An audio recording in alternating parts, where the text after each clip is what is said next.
విమానం మూవీలో క్యారెక్టర్ గుర్తుండిపోతుంది. సో మాకు అవి చాలా ఫేవరెట్ అయిపోయినాయి.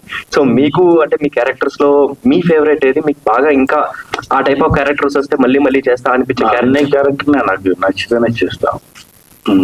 సో ఫాదర్ అంటే ఇప్పుడు ఆల్మోస్ట్ 10-12 ఫాదర్స్, 12 to 15 ఫాదర్స్ చేసుకున్నాం. మనం ఒక్కొక్క ఫాదర్ ఒక్కొక్క క్యారెక్టర్, ఇంకా 1000 చేయొచ్చు.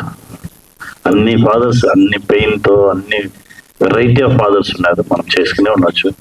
మనల్ని ఇంప్రెస్ చేసే రోల్స్ వచ్చితే డెఫినెట్ గా చేస్తూనే ఉంటాం. Okay sir, thank you sir. Ram chikki sir, whole team congrats for this kind of content to providing for the audience, Telugu audience especially. Thank you. Sir, Arare song was it was wonderful soulful song. Whose idea was this song, and how Samudragan sir and the bonding between father and son, how much they portrayed the song. Kudos to lyricist. Whose idea is this? Is idea between you and Samudragan sir shared between you and both, or it's your individual idea? You are saying the song as a composition or the visualization? Lyricist sir, lyrics. Composition as well as lyrics. Yeah, lyrics.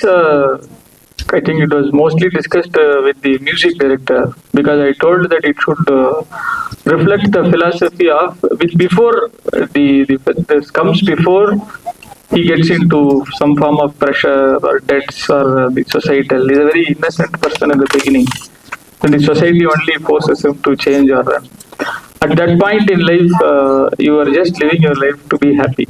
So that is what we wanted to do. So the sounding which we wanted was to have that happiness when you hear that rhythmic lines. That was the goal. So when we had music director lyricist in Tamil, first I was saying, so it has to sound rhythmic. That was the only goal, and it has to be a little peppy to reflect that. Then when we gave the same song to Rambabu sir, he brought his own version of lyrics with his own meaning, which was adding more flavor to the song. And in fact, in our team, everybody, we often say that Telugu songs are so rhythmic and nice to hear as much as Tamil itself. Okay sir, thank you sir.